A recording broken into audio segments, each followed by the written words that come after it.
and welcome to Simply Verified Beef. Our topic today is practical resources and or knowledge tech transfer. So we've got three folks with us here today that will just kind of keep the conversation going about resources and KTT. So maybe Ricki, you'd start to introduce yourself and your role within that VBP KTT landscape. Absolutely. So I'm Ricki Fleming. I'm based out of Southern Alberta. I am Verified Beef Productions Operation Manager, and I've been with Verified Beef for 6 or so years now. Started when it was still a very provincial-led organization and continued on the national side of it. Well, thanks for joining us, Ricki. And Ellen. Yeah, I'm Ellen Crane. I'm the Extension Coordinator with the Beef Cattle Research Council. I work remotely out of my home office here in Truro, Nova Scotia. And what we do at the BCRC is we essentially communicate the research that comes from scientists that are funded through the beef industry checkoff dollars and communicate that back as something that's more practical and useful for beef producers to actually use home on their farm. Well, appreciate you joining us today. And Daniel. Yeah, hi, my name's Daniel Muir. Kind of here as two lenses. The first one being my family and I run a VBP plus verified cow-calf operation. And then in a professional role, I work with the Nova Scotia Department of Agriculture as an agricultural rep, doing some extension and knowledge transfer directly to farms. Thank you for taking a little bit of time out of all of your busy schedules to have a little bit of a chat with us here today. So the first thing I'll start with is we've gone through a couple years of some very rapid change as it relates to the way that things are done in general, I think just in business. But how has the pandemic changed the way that knowledge tech transfer strategy happens, and what are maybe some challenges and opportunities? Daniel, do you want to start with what you have seen? Yeah, sure. So like in our role with the Department of Agriculture, classic extension was a lot of one-on-one on-farm type situations, and the pandemic really kind of changed a lot of that, especially in the early days. We tried to do some kind of online extension courses and workshops and that kind of stuff. And we're kind of starting to come back around to like a more of an on-farm, in-person type of learning when it comes to KTT and getting some of those new methods out to farmers. One thing we learned kind of across the industry is, the level of tech savviness, I guess, might not be, where it would be in other industries. So it was really challenging to try to get some producers, online and participating that way. But something that came out of it as a positive would kind of be, you can reach a lot more corners of your province or your area, and you can kind of get that information out to a lot more people than if you were just doing kind of like a classic in-person type of workshop. And then you have a resource moving forward, that you have something that you can share. Yeah, that's perfect. And Ellen, what about you guys in BCRC? How have you guys seen things change over the last few years? So I would echo what Dan has said about having some more of the hands-off approach, where we're a national organization. Being actual one-on-one or in person, most of the time, it's not a practical thing for us. So having some resources that can be used at home or at a workshop or other industry events is something that we aim for. And one of the things that we've also taken into consideration during the pandemic is that while these events weren't necessarily happening, the people were having to do things on their own time, on their own schedule. So having resources that were flexible to pick up and set down as they needed to use them. So things like our webinars that we would have hosted live at a certain time in the evening, also having those recorded to be able to watch them at your leisure later on. We've seen more uptake from different producers that way. Ricki, I know that VBP itself has had some changes, even with just some of the remote pieces of things. Do you guys have any comments on how the pandemic changed and what some of those challenges and opportunities might be? Yeah, for sure. And the really cool thing, the silver lining of the pandemic is it forced us to do things a little faster than what we were thinking of doing already.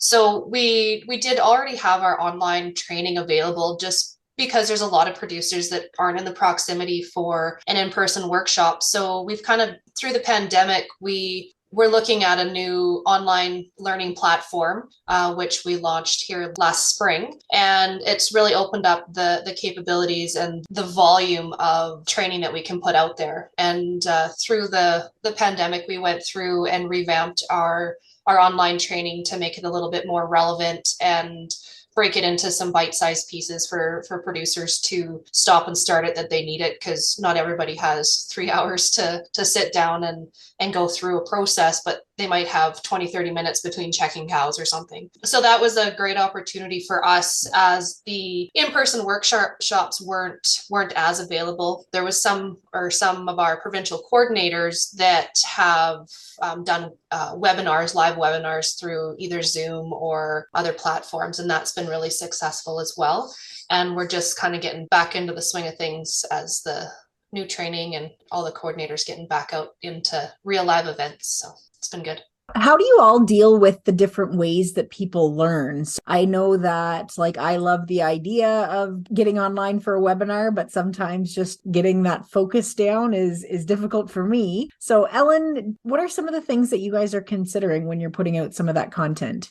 Yes, absolutely. That's something that we've discussed a lot as a team. Even within our own team, we've realized we have very different learning styles. So producers aren't going to be any different than that. We've realized that trying to keep the attention of our audience is something that's tricky to do. Even reading something like an article that may be a 5-minute read, sometimes it's not even something that some folks are willing to sit down and or have time to do. So we started to condense our information into more bite-sized type pieces, whether it's an infographic or it's a photo with a descriptive title. We're also looking into some other mediums. So talking about way different producers learn, some may be more visual and be willing to read something, but some may be more audible and may need to be doing something as they're trying to learn. So we're doing a bit more digging into things like audio clips, like podcasts, to be able to get that information out so that producers can be listening to it while they're driving a tractor or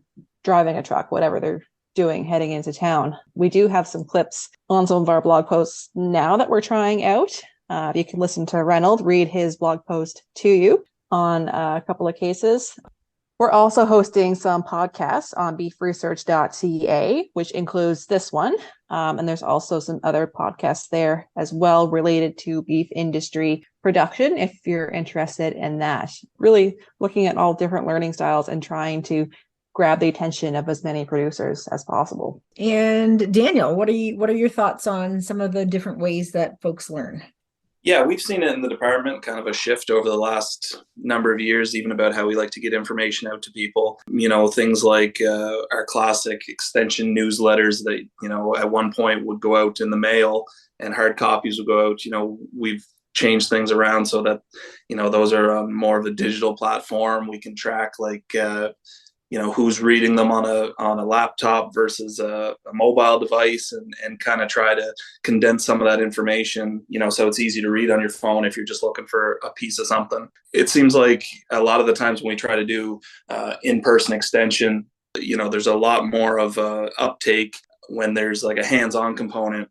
So we really try to get that hands-on piece for producers when we're doing certain types of extension. For example, in the fall, we kind of partnered with Perennia here in Nova Scotia and did some forage quality workshops for producers around the province. And the fact that they could, you know, come to a farm with either their feed sample to have it analyzed or with their printed from the lab to try to get someone, you know, to go through with them exactly what the values meant. You know, I think there's a lot of benefit to that, to have them kind of hands-on, you know, see how a bale core works and just all that kind of stuff really kind of helps people learn if they can get their hands on things and see how things are done.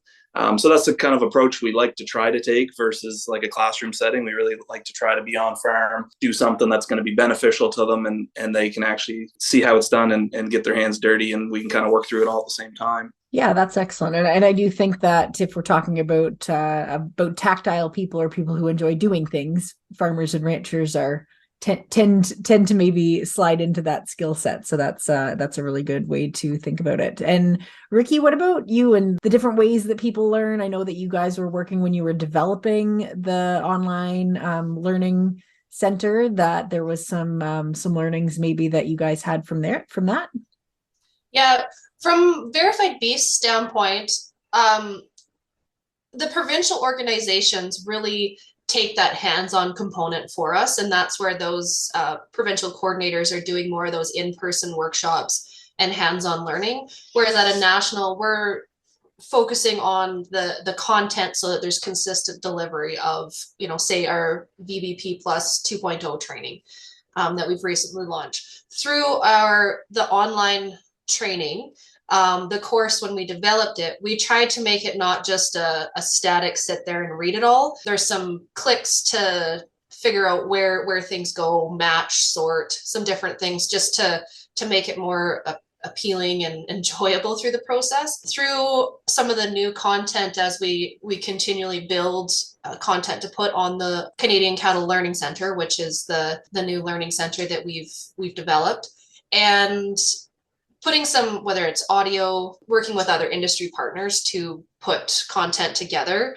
and put it on the platform. The other thing that we've done from an Audible standpoint, and this is a huge shout out to Amy and her team, is this podcast has been amazing. And I think the material and content that Amy, you and your team with Simply Verified, the podcast, has been awesome. And we've had huge feedback and comments from that. And I think that's been a great asset to the VBP organization. I listen to a lot of podcasts and think that it's an easy way to get some information out in sort of bite-sized pieces. So it's really nice that's being, because it is being listened to right across Canada and in a bunch of different countries actually around the world. So that's been that's been kind of neat to see where the word has spread to. So what are some projects? So Ricki, you had mentioned Canadian Cattle Learning Centre. So what's the process for that? What's being hosted on there right now, or do you have some plans for the future?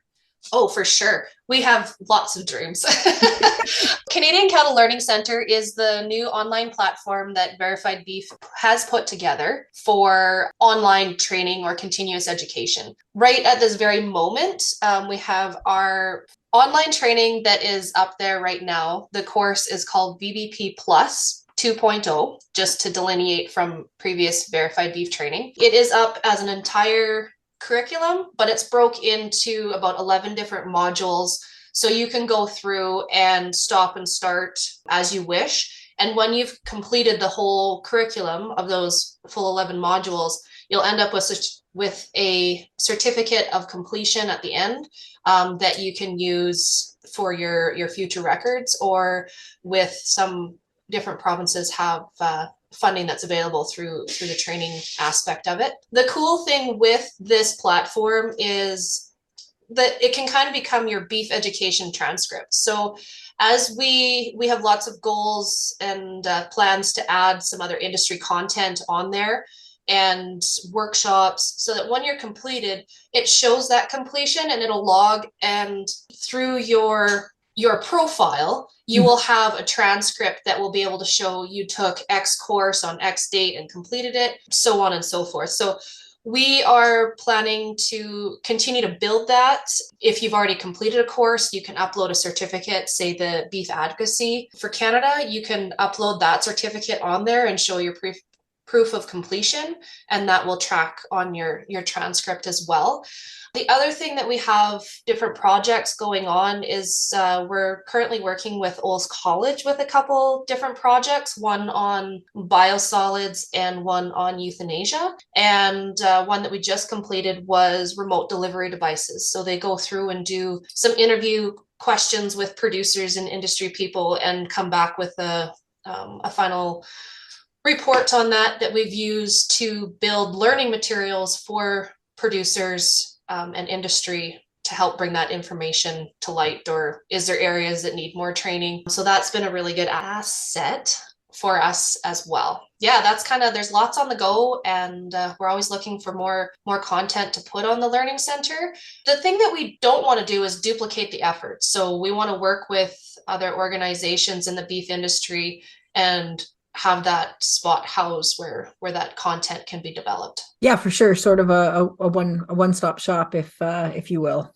Yes. Yeah, exactly. What are you guys working on either recently or coming up? I know that there's lots cooking in your world too. There's definitely lots cooking on our side of things. One of the projects that's in the pipeline it's similar to what Ricki was mentioning, talking about some record training, but this is not VBP specific training. This is just our record keeping. This is our record keeping resources that can give you a bit of background on doing some records, whether it is animal health and nutrition, forage and grasslands. Maybe you're interested in doing some record keeping in genetics. And we also have some financial basics in there as well. So this project, if you remember the old Pick Your Journey books from back in the day, this will be kind of that setup where you can decide which one of those topics you'd be interested in and pick your journey of how you start working through the bite-sized pieces of the resources that we have on our website. And you can work at this at your own pace. The goal is to have it designed so that once you get through one topic, you can go on ahead to another topic and it will save your place for you. And we're hoping that's going to be out later this winter, so stay tuned for that one. And Daniel, I know that you guys don't work much nationally, but do you have anything that you guys are working on here this winter? Yeah, so we actually have a couple of staff that are focusing on some KTT related projects, and one of them was started last summer, and we're hoping to continue it and kind of get some good information out there to beef producers. And it's all about kind of a maritime specific, but it's about kind of measuring the sward height of rotationally grazed pastures and kind of getting a growth rate on those to be able to transfer that into kind of like some dry matter levels to get a real idea on, you know, how much dry matter a feed is being grazed off pastures and the growth rate after grazing, and just some good information that we don't have in this part of the world at the moment. So yeah, we're hoping to continue that project and get some, you know, once there's some good data on it, get that out into producers' hands where they can make some management choices on what type of grazing they want to do and how they want to go about it and that sort of thing. So the other thing that VBP also does is through the audit process is where we have corrective actions come up. We've taken where those high CARs are and tried to put them into either fact sheets or learning materials so that we could start helping with that continuous improvement for our producers as well. So that content is either available on our website through producer resources or on the Learning Center, and we'll continue to grow on that as well. That's a really good point. And we will put in the show notes the websites that we're listing. So Beef Research and the Verified Beef websites and all those links directly to those things into the show notes so that you don't have to worry about writing them down while you're driving. Needless to say, there is a lot of resources that do exist out in the world. And we talk about continuous learning a lot, especially in VBP as the program and systems have been progressing over the last number of years. Things are evolving, and continuous improvement is one thing that we're talking about all the time as it relates to audits, or as it relates to kind of just because we're doing good things doesn't mean we can't look at how to do things better. So in season 1, episode 6 in Simply Verified Beef, if you want to go take a stroll back in time and listen to the mentorship panel, that is another resource that I just want to give a Cal Young Leaders has just launched their registrations for the program, the intake for this year and the applications for this year. So if I can just do a go around, because all of you happen to be previous CYLers, and Ellen, I do know that you've done a couple other programs as well. So just as it relates to mentorship or getting out there and finding some resources where you will. Ricki, I guess we'll start with you because you had said that you were one of the pilot participants in the CYL. So anything that you can touch on mentorship or some of those types of things?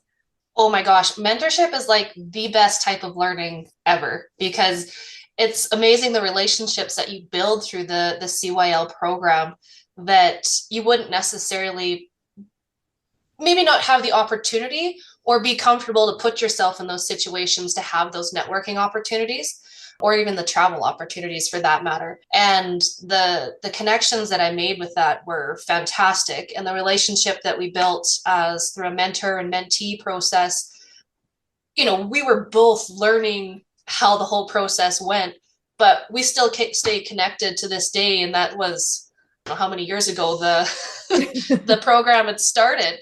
But it's great, like the learning that you get, the conversations, the questions that you can ask that you wouldn't necessarily feel comfortable or have that opportunity to ask and put yourself in situations that you wouldn't necessarily normally. It's just, can't say enough about it.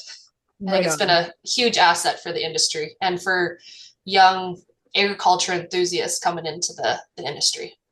Yeah, excellent. And Daniel, how about you? Yeah, I would have to echo those comments, as well as kind of put a plug in there for the Canadian Cattle Youth Council. I was on it when it was called the YCC, the Young Cattlemen's Council. But the opportunity that young producers get by sitting on that council and being at the table with the other kind of industry groups and the amount of learning you can get at a young age on that council, whereas you might have to wait years to be on a provincial board to get sent to that council. It's just a huge opportunity for young producers to kind of see how those boards are run and kind of get that experience. Awesome. Yeah, that's a really good point too. A good plug. Ellen. My takeaway from both CYL and Nuffield, which I'll talk a bit about more, they're both huge game changers in terms of your personal development, career development, and helping with any of those goals that you're helping to achieve. One of the takeaways that I had from the CYL program, it was one of the phrases that was used in the program, was that CYL will open doors that you didn't even know existed, which is one of the coolest things about that program, is that you'll get opportunities to do things that you didn't even know were possible. The one thing that I want to really emphasize on the CYL program is you don't have to have a master's or PhD or fancy education. Even if you're a farmer, rancher, feedlot operator, even someone who's interested in videography, if you are interested in the beef cattle industry and in agriculture, apply for it, because the opportunities are unknown. And I know lots of people that have said, oh, well, I didn't go to college, or I didn't go to school for that, so I can't apply. And no, if you have an invested interest in the cattle industry, apply, because you never know what opportunities are available for you. And it's no one's not able to apply. That's true, Ricki. I actually just had a conversation with somebody who was like, but I'm not beefy enough. And I was like, what do you mean you're not beefy enough? You're interested in the beef industry. This is progress. So anyhow, I agree wholeheartedly. One of the other programs that I've been mentioned in, like I've said before, was Nuffield Canada. And Nuffield is an opportunity to study abroad about a topic in agriculture that you're interested in learning about. And it is intended for younger farmers. 18 to 40 is the limits to be able to study abroad for 7 weeks to do a study on a topic related to agriculture. And this program, similar to the CYL program, which allows you to build a network within Canada, this program offers the opportunity to extend your network much larger internationally. And it'll give you opportunity to learn a lot about yourself in the process of doing this, because it will give you an opportunity to travel on your own and to learn about the topic that you're interested in and to do the research on your own, giving you some new skills, digging into making those connections, and actually physically getting yourself to these places can be a challenge with your.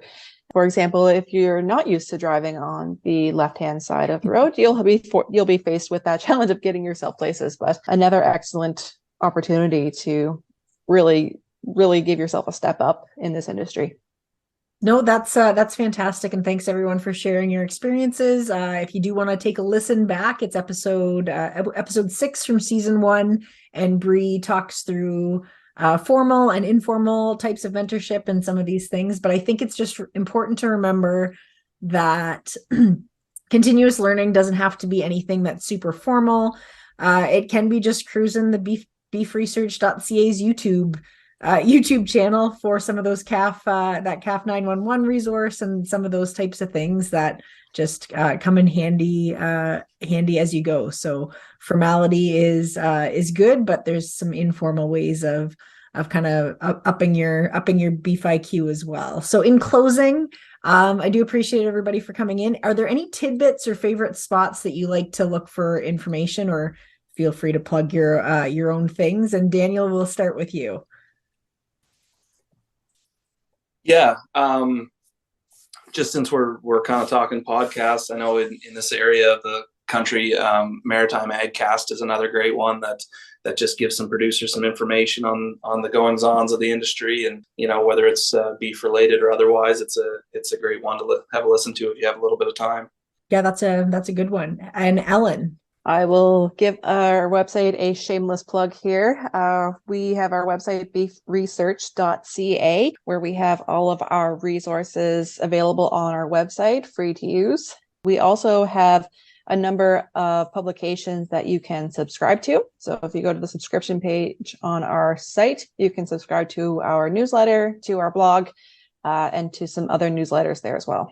And Ricki. From a verified beef standpoint, absolutely, verifiedbeef.ca. We got lots of information there and are continually adding there. Like I mentioned earlier, we have some fact sheets, some toolkits, sample records, and templates for producers to help improve areas that they may, if it's a place they would need to start, or find areas that they want to tweak. We also, the Learning Center, or the Canadian Cattle Learning Center, which our vision of it becoming the one-stop shop for beef education, to house that transcript and stuff, is going to be awesome. And if you're not already signed up on there, feel free, sign up there.